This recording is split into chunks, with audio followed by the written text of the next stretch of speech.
Hey, you guys, I wanted to tell you a little bit about why I contacted Lennon to help me with my speech classes.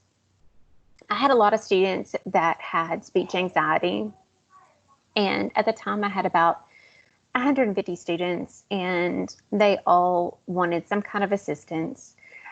Several of them wanted to be able to go over their speech multiple times, and I really did not have that kind of time to, sit one-on-one with them and have them do their speech numerous times.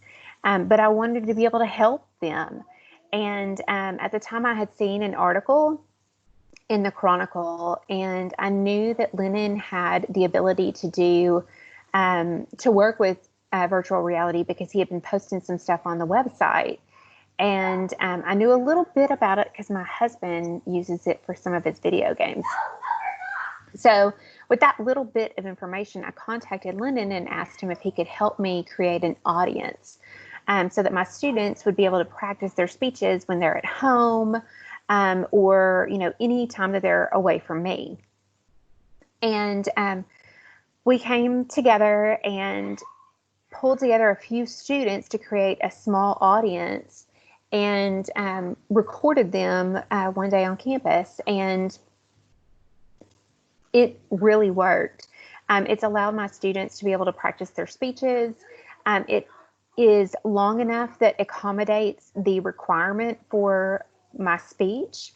In the audience, I've got students that are paying attention to the speeches. I've got students that are acting very bored. I've got some it looks like you've got to really capture their attention.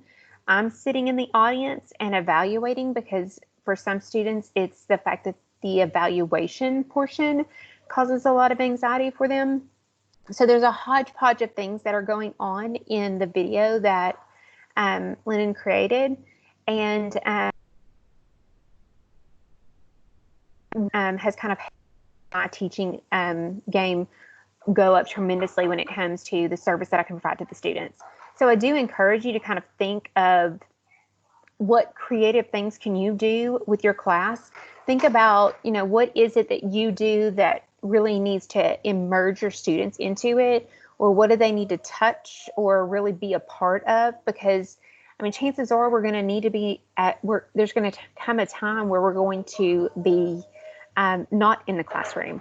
So think about those things that you really feel like that your students absolutely have to experience. For me, it was they absolutely have to have an audience to give a speech to. How can you engage in public speaking without an audience? It's a necessary component. So with Lennon and his work, he was able to bring an audience to my students even without them actually being there. So I do encourage you to kind of think creatively about what you might be able to do. And he is game to help you create that. And he's really good at it. I do not know the technology, but I had a couple of ideas and he helped make that happen. So I do want to point out a few things to the video that he created for me. So let me pull that up really quick before I end this.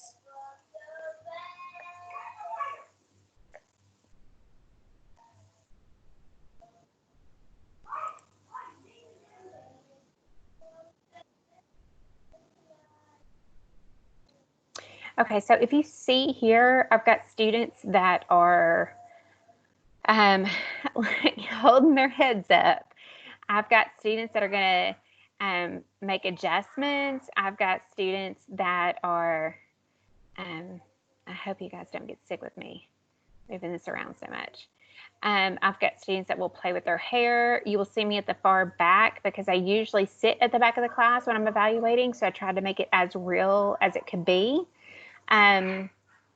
You can, if you wanted to, like if you were a student that got sick and, needed to turn all the way around, you actually can do that. But you can see like that's where you would be standing. But it turned out wonderful. Lennon did way more than I could have ever imagined. So I do encourage you to reach out to him. If there's any way that I can help you as well, I'm more than happy to do that. Good luck.